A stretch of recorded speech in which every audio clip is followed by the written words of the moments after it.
Thank you, Megan. Good morning, everyone. I'm excited to talk with you today about a topic that is near and dear to my heart, instructional engineering, adhering to student responding to maximize participation. So first, I wanted to give you a little bit of an overview of the Competent Learner Model for those of you that might not be as familiar with it. The Competent Learner Model is a team-based professional development program designed at the intersection of applied behavior analysis, precision teaching, and direct instruction. The model has three major components of focusing on staff training and coaching, instructional assessment and curricula, and then environmental engineering. So instructional engineering happens as a part of a supportive coaching process by CLM certified coaches and behavior analysts, not through an expert model. It is the goal for all staff members, no matter their role, to become instructional engineers. This may include teachers, paraprofessionals, and even behavior analysts. Instructional engineers understands the rationale for choosing instructional strategies and easily adjusting strategies to make them more successful in the moment. So here's an overview of the components that go into engineering a learning environment. And just like Megan said, feel free to take a screenshot because it's a lot of information. So we're going to work our way from the top down. The first row provides a brief description of the competent learner repertoires. This row symbolizes the what to teach, which includes other curricular resources and then the CLM supplemental curriculum. The second row reminds us to develop participation by teaching all skills across the four instructional conditions, or also known as the where to teach. The third row includes the parts of the instructional conditions that should be arranged and rearranged depending on the instructional or functional content area. So this includes the curriculum, instructional materials, learner grouping, physical structure, and teacher delivery. So this morning, I would like to focus mainly on the teacher delivery component of engineering the learning environment. Instructors utilize antecedent-based instructional strategies to arrange for independent responding. So presenting lessons may include utilizing the instructional strategy of model lead test, where the instructor first models the correct response. The instructor and learners say or do the response together, followed by the learner engaging in independent responding. Instructors may also use the supplemental contingency or instructional strategy of prime, prompt, fade, and reinforce to set up for learner responding. To design the supplemental contingency, instructors identify and select the skill that they want to teach. They determine the type of prompt that will be needed to make the learner successful, and then determine how the prompt will be faded. When putting this strategy into action, when teaching the learner, the instructor will tell the learner exactly what they want them to do, and this is the prime, followed by reinforcement, and then attempt to fade the prompt. So instructors ensure for learner success by starting at their current level of functioning. The 6 key features of instruction are at the foundation of the teacher delivery of engineering learning environments. Instructional engineers use the key features of instruction to motivate participation instead of forcing compliance. These key features of instruction are important no matter what curricula we are working with. It all begins with the use of materials. Instructors identify stimuli that are valuable to the learner. The goal is for them to want to participate with us. It is vital to have our materials prepared and easily accessible. Position the learner appropriately given the situation, to know what instructional strategy we will use, to know how to prompt and fade those prompts within the session, to know how frequently we need to deliver reinforcement and have reinforcement readily available.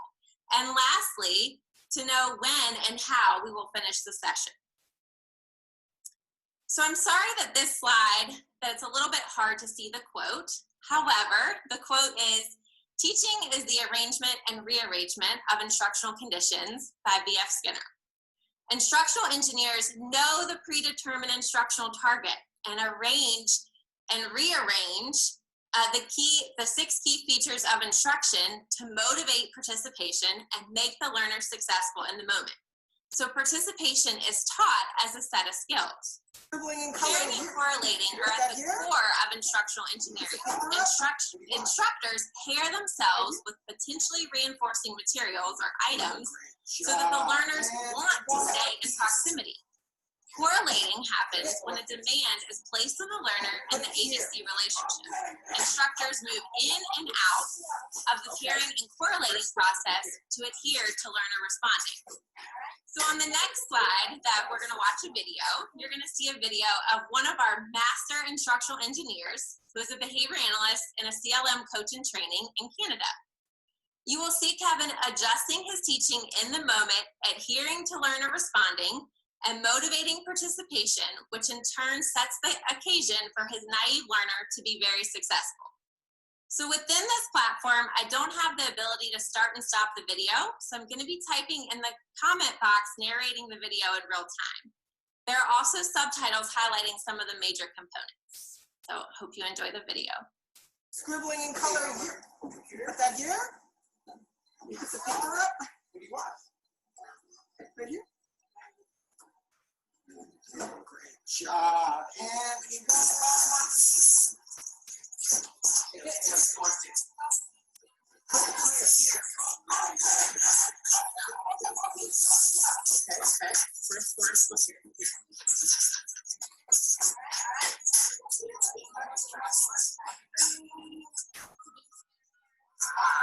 Awesome.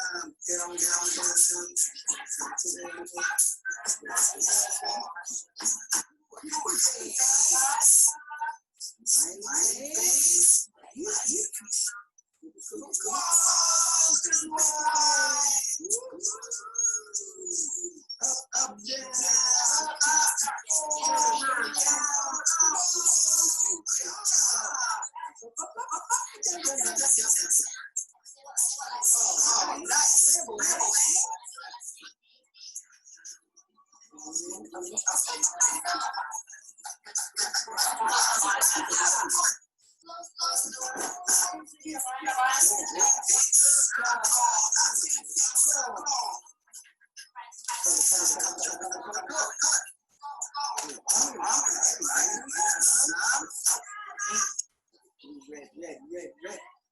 Red. You want to try it?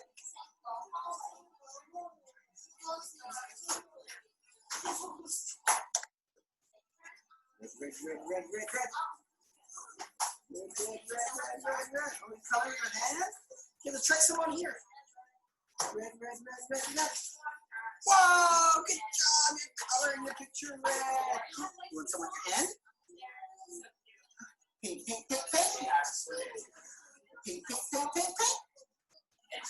More pink. Okay, ready?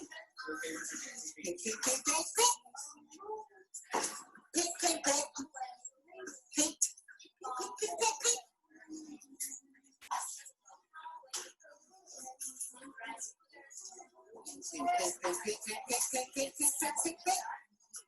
Try my hand.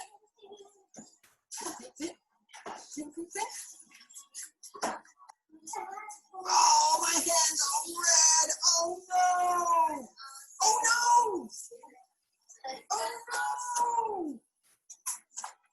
All done? Oh, paint on your hand. How about that? Paint. You put paint on my hand. Paint. And whoa, big handprint.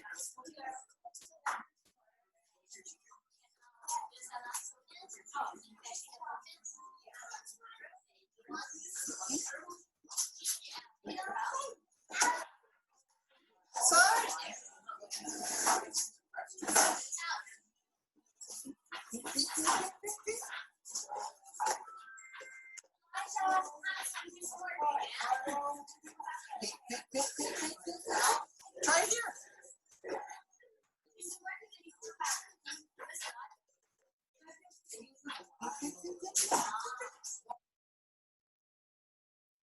So I ended up not, can everybody hear me okay? Ended up not putting comments in the comment box because there was a couple of different technical difficulties, but that's okay. Thank you for ones that put some of the comments, but I'm going to go over some of them right now. But wow, right? So it's one thing to talk about instructional engineering, and it's another thing to see it in action. So all good instruction starts with pairing, which you saw Kevin utilizing throughout the video with his learner. So the pairing and correlating process is critical in developing participation skills. So with naive learners, we need to take their lead while keeping the instructional target in mind. And Kevin paired preferred items of hugs, fun noises, preferred materials with a new skill of writing. So Kevin could have easily shifted this to making it about not marking on the learner's hands, right, that we so often do, but he just went with it and not only got the target of making marks, but also got additional requests and a number of other student responses.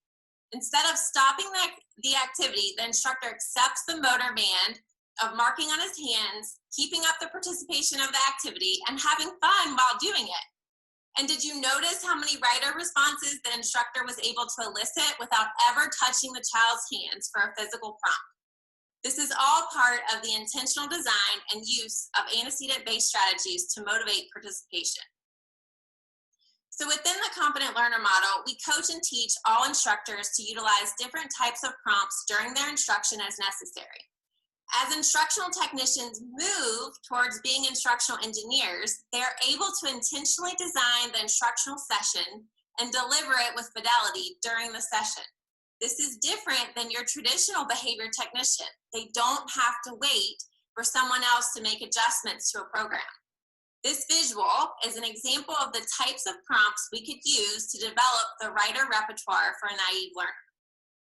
There is no hierarchy of prompts within CLM.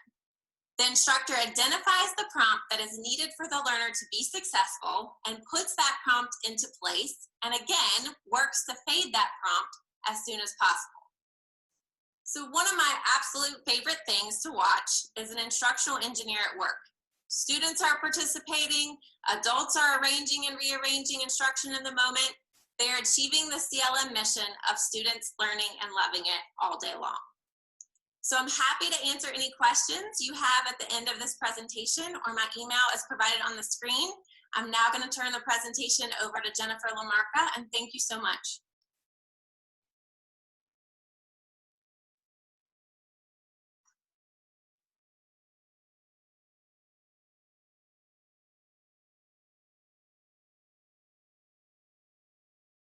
Of course.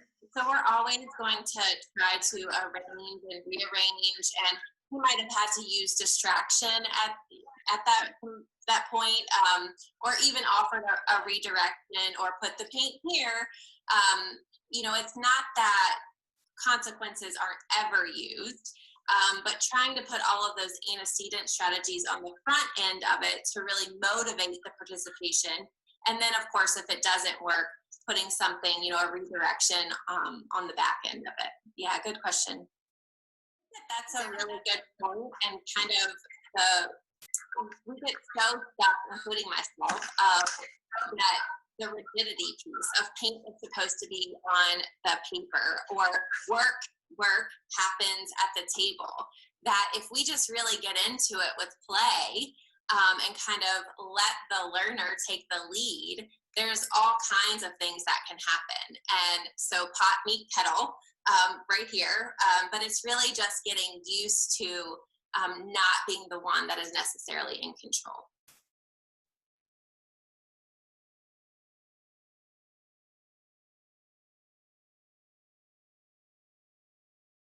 So the instructors are going to know what the instructional target is. So if the instructional target is make marks on the line or on paper, that we are really going to arrange for data collection opportunities. So thinking about with engineering the learning environment, when are we going to take data, and how much data do we really need to make evident or to make data-based decisions? So if this is a data collection opportunity, the instructional target is making marks on paper. He did do that, and we could take frequency, we could take duration of while he is adhering to a work context.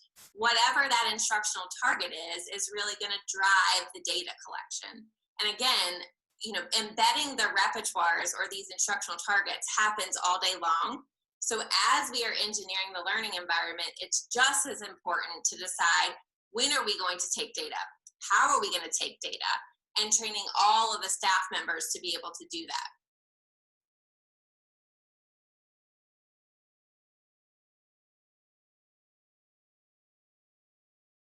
Me, just the importance of constantly arranging and rearranging the environment, and really somebody put in the comment box of how important it is to observe and constantly being observing our learner and letting them really dictate and tell us what they like. And it takes really good observation skills. So if I want them to be marking on a sheet of paper, but they go and they want to mark on their hand, or they want to be on the floor, instead of really trying to go with my agenda, I'm going to go with them, and I'm really going to let them take the lead so that I am imitating them so that they can imitate me, and just constantly arranging and rearranging, and we're going to mess up, and that's okay.